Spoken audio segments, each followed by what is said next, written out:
English का ये mock test number 8वां है और सॉरी थोड़ा सा लेट हुआ। आज का ये सीरीज़ जो है कि जनरली आपको पता है कि 12 बजे तक दिन में आ जाता है, लेकिन अभी थोड़ा सा लेट हो गया।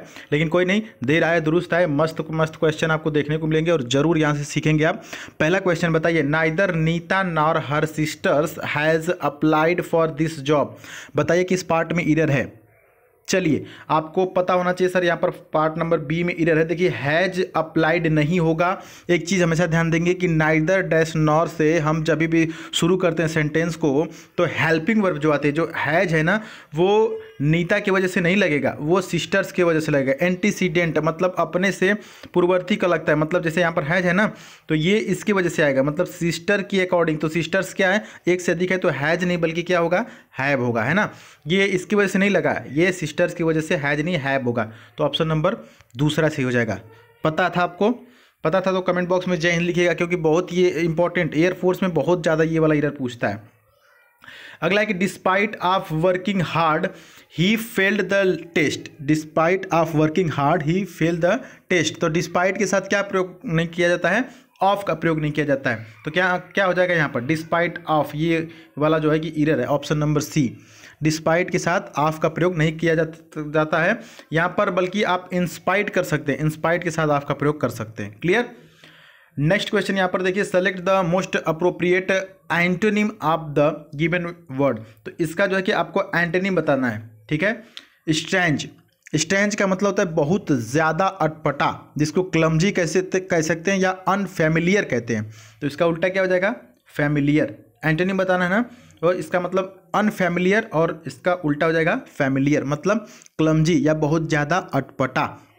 ड्यूरेबल का मतलब आपको पता ही है, और बाकी सब पता है, अननोन, ठीक है। चलिए आगे बढ़ लेते हैं। डेलिकेट का मतलब भी पता है। नेक्स्ट क्वेश्चन की तरफ बढ़ते हैं। अगला देखिए, यहाँ पर अप्रोप्रिएट सिनोनिम बताना है ना। जो आपके सामने वर्ड है अबंडेंट लिखा हुआ है ना, अबंडेंट का मतलब होता है प्रचुर मात्रा में, यानी कि प्लेंटीफुल। ऑप्शन नंबर ए से ही हो जाएगा, सिनोनिम बताना है। अवेलेबल का मतलब पता है, नेसेसरी का मतलब, लेटेस्ट का मतलब भी आपको पता है, ठीक है।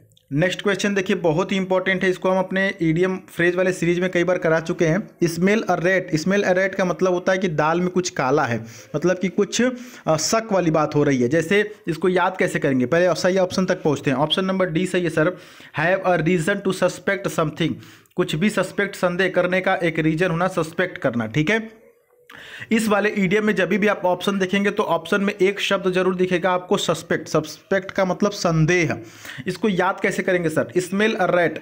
जैसे जब बिल्ली घर में प्रवेश करती है तो उसको क्या होता है, एक मतलब जब चूहा, बिल्ली क्या खाती है, चूहा खाती है ना, तो उसको चूहे की स्मेल आती है, तो वो क्या करती है, सस्पेक्ट करती है, शक करती है कि यहाँ पर चूहा है। तो स्मेल अ रैट का मतलब क्या होता है, सस्पेक्ट, यानी कि संदेह करना कि भैया कुछ ना कुछ गड़बड़ है, दाल में कुछ काला है। बात समझ में आई, ऑप्शन नंबर डी सही हो जाएगा।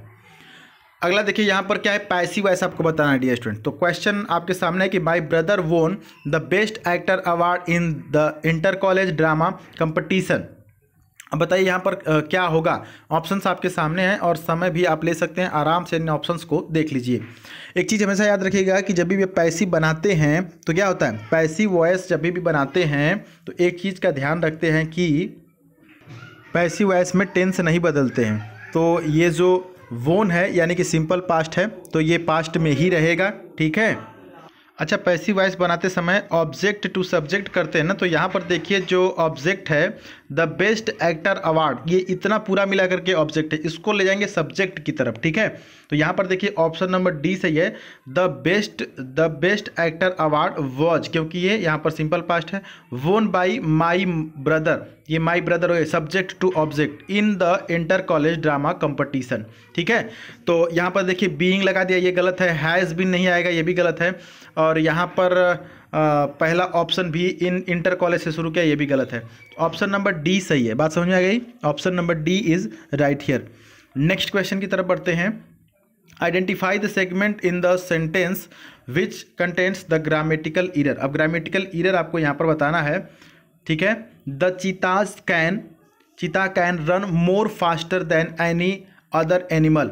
अब देखिए यहाँ पर ईरस जो है डियर स्टूडेंट मोर फास्टर में है। ये देखिए दोनों कंपैरेटिव डिग्री है और एक साथ दो कंपैरेटिव डिग्री नहीं आता है। या तो मोर हटा देंगे, ठीक है, यहाँ से मोर हटा देंगे, ओनली फास्टर हो जाएगा, या मच फास्टर लगा सकते हैं, MUCH मच फास्टर लगा सकते हैं, लेकिन मोर फास्टर नहीं, क्योंकि दोनों क्या है कंपैरेटिव डिग्री हैं। तो मच हटा देंगे सीधे सीधे, तो द चीता can run faster than any other animal, ठीक है। तो मोर फास्टर ऑप्शन बी सही हो जाएगा। क्लियर।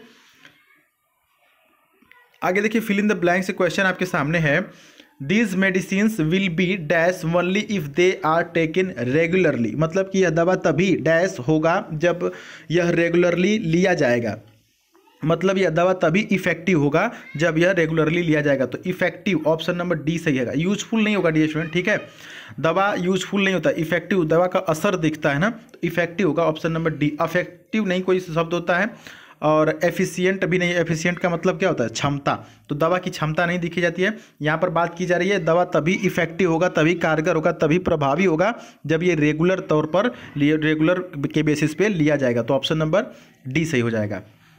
नेक्स्ट क्वेश्चन यहाँ पर देखिए, सेलेक्ट द करेक्ट इनडायरेक्ट। यहाँ पर इनडायरेक्ट आपको बताना है, ठीक है। तो इनडायरेक्ट बनाते समय एक चीज़ हमेशा ध्यान दीजिएगा कि पहले कामा इन्वर्टेड कामा को इसमें क्या करेगा, दैट में बदलेगा, ठीक है। तो यहाँ पर देखिए चेक करते हैं ना, ऑप्शन एलिमिनेट करने का काम करते हैं। चलिए यहाँ पर दैट है और यहाँ पर भी दैट है, यहाँ पर इफ़ कर दिया है ना, तो ये तो पहले नहीं होगा, दूसरा ऑप्शन नहीं होगा, ठीक है। पहला में भी दैट दिया, चलो हो सकता है। बाकी देखते हैं हैव है ना, तो हैव को किस में बदलते हैं, हैड में बदलते हैं। तो यहाँ पर देखिए पहला में हैड ही, हैव को हैव ही रख दिया है, तो पहला ऑप्शन भी गया, दूसरा ऑप्शन भी गया, और तीसरा क्या है, आर कर दिया, तो तीसरा ऑप्शन भी गया, मतलब 3 ऑप्शन गलत, चौथा सही। ये तरीका होता है। सेड टू को टोल्ड में बदलेंगे, ये भी चेक कर सकते हैं आप। सेड टू को इसमें बदलते हैं, टोल्ड में। तो यहाँ पर देखिए क्या बदला हुआ, टोल्ड में यहाँ पर आस्क्ड कर दिया, तो ऐसे भी ये ऑप्शन चला जाता है। मतलब कि ऑप्शन नंबर क्या सही है, डी सही है। उम्मीद है कि आप समझ पाए होंगे। डायरेक्ट इनडायरेक्ट का अलग से मैं आपको वीडियो बनाऊंगा जब बैचेज शुरू होंगे। तो फिलहाल के लिए ये प्रैक्टिस चल रही है आपके लिए, ठीक है। अब देखिए ये 9th नंबर क्वेश्चन हो गया यहाँ पर। चलिए PQRS से लास्ट क्वेश्चन यहाँ पर है। देखिए सभी ऑप्शंस ए से शुरू हुए हैं, तो ये तो जाहिर सी बात है कि जो ऑप्शन शुरू होगा वो ए से ही शुरू होगा, ठीक है। तो देखते हैं कि Kumar was the manager of a company, ठीक है, Kumar was the manager of a company. अब देखिए कंपनी में क्या है, बहुत सारे साइंटिस्ट एम्प्लॉयड है, तो यहाँ पर क्या हो जाएगा, दूसरा जो है कि क्या होगा यहाँ पर, जी हाँ, ये देखेंगे ना कि जैसे इट मेड वॉशिंग पाउडर। अब देखिए कंपनी, ये इट किसके लिए आया है, कंपनी के लिए आया है, तो ये जो जिस ऑप्शन में ए के तुरंत बाद डी होगा वही वाला ऑप्शन हो सकता है।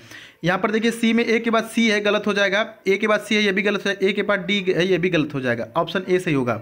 एक चीज़ और मिला लेते हैं, ए डी मिल गया, ए के तुरंत बाद क्या होगा, डी होगा ना।